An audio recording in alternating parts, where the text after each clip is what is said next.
ان کے باپ کے بارے میں قرآن کریم نے اعلان کر دیا کہ کافر تھا آزر. اب کچھ لوگ یہ کہنے لگے نہیں وہ چچا تھا، یہ تھا، وہ صحیح تفسیر وہ یہ باپ تھا. ایک بات. دوسری بات، حضرت نوح کا بیٹا، اولاد سے کس کو محبت نہیں ہوتی؟ حضرت نوح، جس کو آپ کے یہاں بعض کتابوں میں بعض مفکرین اور ریفارمرز نے کہا کہ منو ہے، تو وہ ایک الگ ڈیبیٹ ہے. لیکن حضرت نوح کا جو بیٹا ہے جہنم میں، حضرت لوط کی بیٹی بیوی جہنم میں.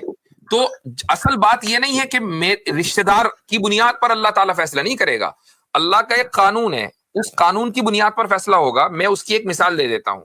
مثال یہ ہے کہ اگر مان لیجئے، میں ایک مثال لے لیجئے. مثال یہ ہے کہ مان لیں اگر کسی ملک کا پرائم منسٹر ہے یا پریزیڈنٹ ہے اور اس کے کسی قریبی رشتہ دار نے کوئی جرم کر دیا، تو کیا قانون اس کے اوپر نافذ نہیں ہوگا؟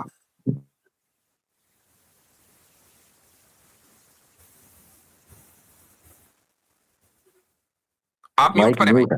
ابھیشیک بھائی میوٹ پہ ہوگا مشکل صاحب. بس تو اب یہ کوئی بات نہیں ہے. اچھا، اور آپ کی جو مدر ہیں، آپ کے پاس یہ اپرچونٹی ہے کہ آپ ان کی آنکھیں کھولیں اور ان کو بتائیں کہ صحیح کیا ہے. آئی نو کہ ایک عمر تک جب آدمی پہنچتا ہے تو پھر کسی دوسرے راستے کے اوپر چلنا، چاہے وہ کتنا ہی صحیح کیوں نہ ہو، مشکل ہے، لیکن ناممکن نہیں ہے. بات یہ ہے کہ آپ ان کو اپنی زندگی بدل کر ان کی زندگی بدلیں. لیکن اگر آپ کو یہ یقین ہے کہ اگر میں اسلام کے راستے پر نہیں چلا، میں نے ایک خدا کو نہیں مانا، تو ہو سکتا ہے کہ میں جہنم میں جاؤں، یا میں یقین ہے کہ میں جہنم میں جاؤں، تو سب سے پہلے تو آپ اپنے آپ کو بدلیں. اور اگر آپ نے بدل لیا تو پھر ہو سکتا ہے کہ آپ کے ذریعے آپ کے پورے خاندان کو ہدایت کی توفیق مل جائے. یہ ممکن ہے. لیکن اگر آپ محض یہ سوچ رہے ہیں کہ یار یہ عجیب تھیولوجی ہے کہ ان کے اعتبار سے تو وہ ٹھیک ہے اور میرے اعتبار سے میں ٹھیک ہوں، یہ تو دنیا کی ہر فیلڈ میں ہوتا ہے. دنیا کی ہر فیلڈ میں ایسا ہی ہے. آپ مثلاً، میں اس کی ایک اور مثال دیتا ہوں. مثلاً آپ مجھے یہ بتائیے کہ کیا آپ کے نزدیک ڈیموکریسی ٹھیک ہے یا ڈکٹیٹرشپ ٹھیک ہے؟ کدھر گئے بھائی؟ میرے خیال سے وہ نکل گئے، سوال ہو گئے ان کے. جی ہاں، بصالت آدم صاحب، کیا حال چال ہے؟ السلام علیکم. وعلیکم السلام. دوستوں کو بس نبی کریم صلی اللہ علیہ وسلم کی حدیث ہے نا کہ جس جگہ اللہ تعالیٰ کا ذکر ہو رہا ہوتا ہے اس محفل پہ فرشتے بھی ہوتے ہیں اور پھر ان کی بخشش بھی جاتی ہے، تو بخشش کروانے آئے ہیں. اللہ تعالیٰ ہم سب کو آپ کے حسن ظن کے مطابق کر دے اور یہ نعمت اور یہ رحمت ہمارے اوپر سب پر نازل ہو. زبردست بات رکھی ہے آپ نے، ماشاء اللہ. اچھا جی، تو چلیں، وہ بات ویسے مکمل ہو جاتی تو اچھا تھا، لیکن چلیں وہ شاید ہو سکتا ہے کہ ان کو نا پوائنٹ مل گیا تھا. وہ بیچ میں بولے تھے کہ میری بس ہو گئی، میں سمجھ گیا ہوں، ان کو نقطہ سمجھ آ گیا تھا. اچھا، الدال علی الخیر کفاعلہ، نبی کریم صلی اللہ علیہ وسلم کا ارشاد ہے کہ خیر کے کام کا راستہ بتانے والا ایسا ہی ہے جیسا کہ خیر کے کام کا کرنے والا. اب لوگوں کی اپنی مرضی ہے، آپ کو اگر پسند آئے تو آپ سبسکرائب کریں. ہمارا کام ہے اپنی بات رکھ دینا.